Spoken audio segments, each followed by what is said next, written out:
And what do you think about communities' role in creating categories? Because we always think about communities for growth, communities for brands, communities for products. But can a new product in a new category build a community, or the vice versa of it, that can a community create a new category of the problem statement itself? Yeah, so I think that community is kind of uniquely powerful for kind of building a category. Essentially, it's kind of providing the central kind of focal point around which kind of a movement you can build. You can kind of sustain an audience, kind of form an ecosystem that kind of ultimately kind of creates, kind of defines, and then defends that category. I think there are kind of four kind of key phases to the involvement of community kind of in that process.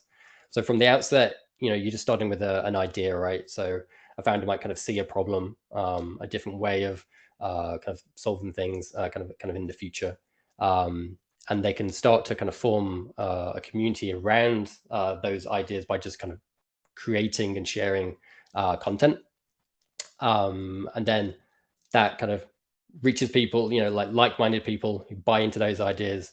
But then you'll start to see that people are kind of rallying around something, but there isn't a place for that kind of energy to go to.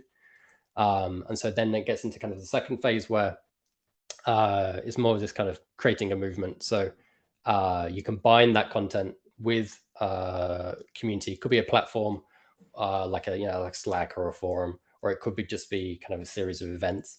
But it's got kind of that central kind of watering hole around people, when people can come together, discuss those ideas, kind of drive them forward, refine them kind of over time.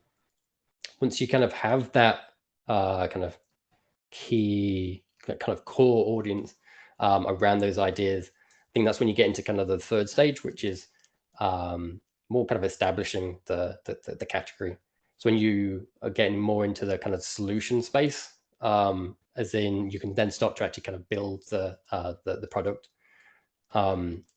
The use of community there is that you have this kind of like sounding board for your ideas. You can kind of co-create that product with the community, making sure that it solves their problems, and also kind of helps kind of build that word of kind of mouth kind of traction around the kind of the product too. And then in the kind of the fourth kind of phase, this is when you're kind of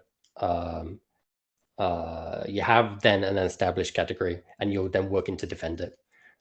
So it flows into kind of like ecosystem development. So then you layer in addition to the kind of the content and the community and the product, you then get into elements of kind of education with, say, like an academy or university type setup, career support, perhaps a developer community with a kind of an open API, so people can start building on the platform, and kind of partnerships as well. And so there you're kind of training people on your solution. You're providing career kind of opportunities, building a talent pool around your kind of solution from which kind of companies can hire from. And then it's working then to kind of sustain the interest in your kind of idea, and bring those kind of disparate groups kind of together, enabling kind of knowledge sharing and that kind of thing.